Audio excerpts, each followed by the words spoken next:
Hello' everyone, সকলোকে স্বাগতম জনাইছোঁ লাভলি ষ্টাডিজ ইউটিউব চেনেলৰ নতুন এটা ভিডিঅ'লৈ। আজি আমি আসাম পুলিচ AP আৰু UP এক্সামৰ বাবে police paper 2026 model question paper লৈ আহিছোঁ। সেই মডেল কুৱেশ্যন পেপাৰৰ বিষয়ে আজি আলোচনা কৰিম। ব'লকচোন বেছি পলম নকৰি আজিৰ ভিডিঅ'টো আৰম্ভ কৰোঁ। আজিৰ ফাৰ্ষ্ট কুৱেশ্যনটো সুধিছে, হাতীৰ বাবে সংৰক্ষিত কেৰালাৰ অভয়াৰণ্যখনৰ নাম কি? হাতীৰ বাবে সংৰক্ষিত কেৰালাৰ অভয়াৰণ্যখনৰ নাম কি বুলি সুধিছে। আপোনাৰ বাবে তলত 4টা অপশ্যন দিয়া আছে। এই 4টা অপশ্যনৰ মাজৰ শুদ্ধ উত্তৰটো হ'ব অপশ্যন এ পেৰিয়াৰ। হাতীৰ বাবে সংৰক্ষিত কেৰালাৰ অভয়াৰণ্যখনৰ নাম হৈছে পেৰিয়াৰ। নেক্সট কুৱেশ্যন অৰ্থাৎ 2 নম্বৰ কুৱেশ্যনটো সুধিছে, বন্দিপুৰ ৰাষ্ট্ৰীয় উদ্যান ক'ত অৱস্থিত? বন্দিপুৰ ৰাষ্ট্ৰীয় উদ্যান ক'ত অৱস্থিত বুলি সুধিছে। আপোনাৰ বাবে তলত 4টা অপশ্যন দিয়া আছে। এই 4টা অপশ্যনৰ মাজৰ শুদ্ধ উত্তৰটো হ'ব অপশ্যন বি কৰ্ণাটক। বন্দিপুৰ ৰাষ্ট্ৰীয় উদ্যান কৰ্ণাটকত অৱস্থিত। নেক্সট কুৱেশ্যন অৰ্থাৎ 3 নম্বৰ কুৱেশ্যনটো সুধিছে, কৰবেট ৰাষ্ট্ৰীয় উদ্যান ক'ত অৱস্থিত?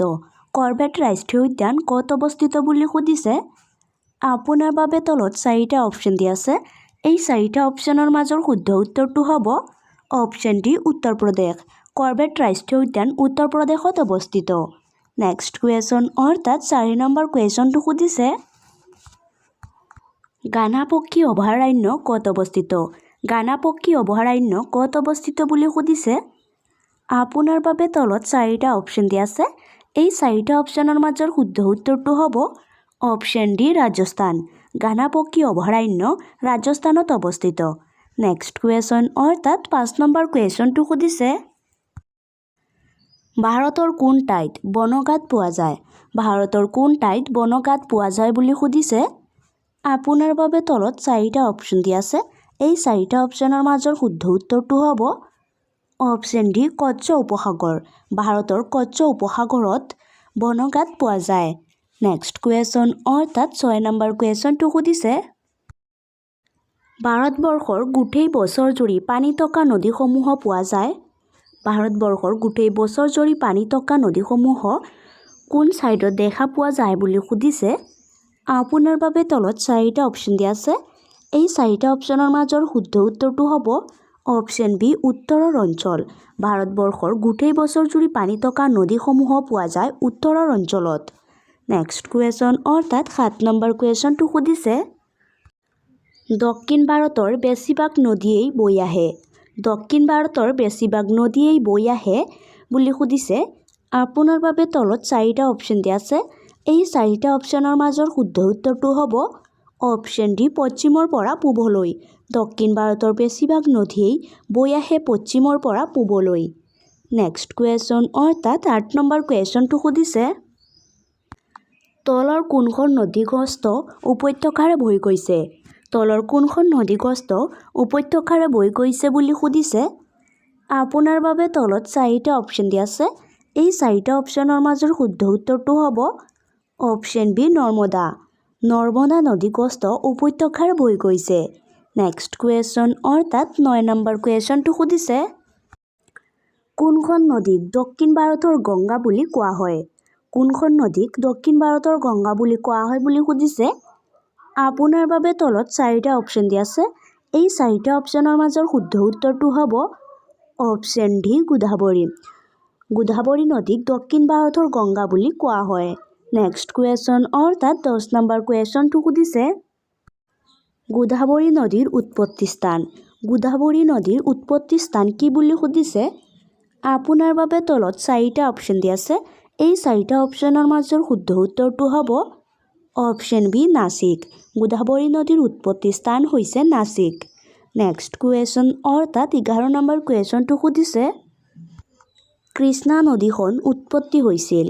কৃষ্ণা নদীখন কোন ঠাইৰ পৰা উৎপত্তি হৈছিল বুলি সুধিছে। আপোনাৰ বাবে তলত 4টা অপশ্যন দিয়া আছে।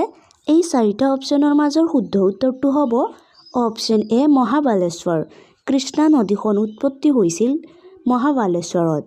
নেক্সট কুৱেশ্যন অৰ্থাৎ 12 নম্বৰ কুৱেশ্যনটো সুধিছে, ভাৰতৰ উপদ্বীপীয় অঞ্চলৰ আটাইতকৈ ডাঙৰ নদীখন হৈছে।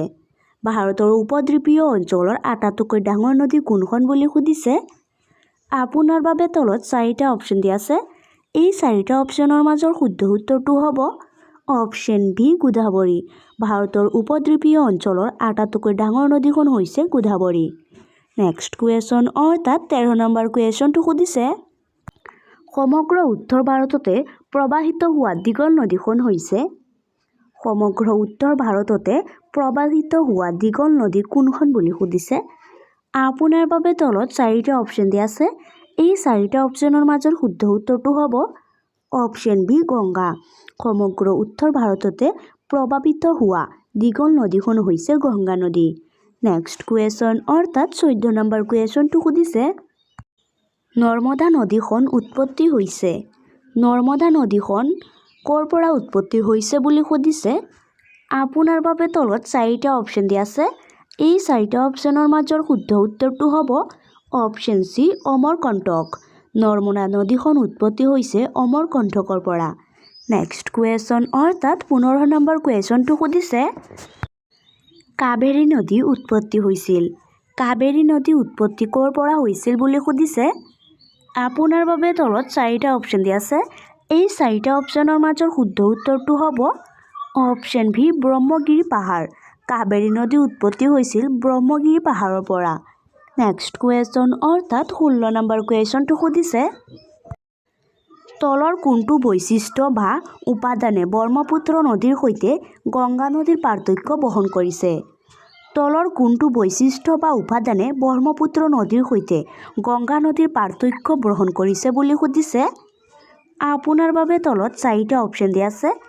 এই 4টা অপশ্যনৰ মাজৰ শুদ্ধ উত্তৰটো হ'ব অপশ্যন ডি বহল আৰু বিস্তৃত ধাৰ। বহল আৰু বিস্তৃত ধাৰ বৈশিষ্ট্য বা উপাদানে ব্ৰহ্মপুত্ৰ নদীৰ সৈতে গংগা নদীৰ পাৰ্থক্য বহন কৰিছে। নেক্সট কুৱেশ্যন অৰ্থাৎ 17 নম্বৰ কুৱেশ্যনটো সুধিছে তলৰ কোনখন গংগা নদীৰ প্ৰধান উপনদী নহয়। তলৰ কোনখন গংগা নদীৰ প্ৰধান উপনদী নহয় বুলি সুধিছে। আপোনাৰ বাবে তলত 4টা অপশ্যন দিয়া আছে। এই 4টা অপশ্যনৰ মাজৰ শুদ্ধ উত্তৰটো হ'ব অপশ্যন চি বিধৱা।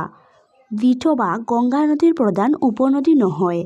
নেক্সট কুৱেশ্যন অৰ্থাৎ 18 নম্বৰ কুৱেশ্যনটো সুধিছে বিশ্বৰ বৃহত্তম নদীদ্বীপটোৰ নাম কি। বিশ্বৰ বৃহত্তম নদীদ্বীপটোৰ নাম কি বুলি সুধিছে। আপোনাৰ বাবে তলত 4টা অপশ্যন দিয়া আছে। এই 4টা অপশ্যনৰ মাজৰ শুদ্ধ উত্তৰটো হ'ব অপশ্যন এ মাজুলী। বিশ্বৰ বৃহত্তম নদীদ্বীপটোৰ নাম হৈছে মাজুলী।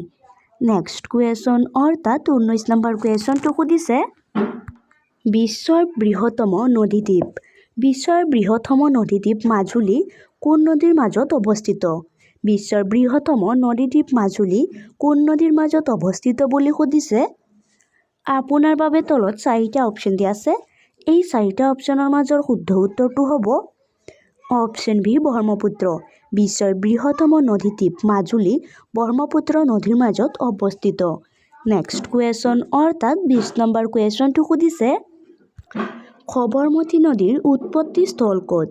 সবৰমতী নদীৰ উৎপত্তি স্থল ক'ত বুলি সুধিছে। আপোনাৰ বাবে তলত 4টা অপশ্যন দিয়া আছে। এই 4টা অপশ্যনৰ মাজৰ শুদ্ধ উত্তৰটো হ'ব অপশ্যন এ আৰাৱলী পৰ্বত। সবৰমতী নদীৰ উৎপত্তি স্থল হৈছে আৰাৱলী পৰ্বত।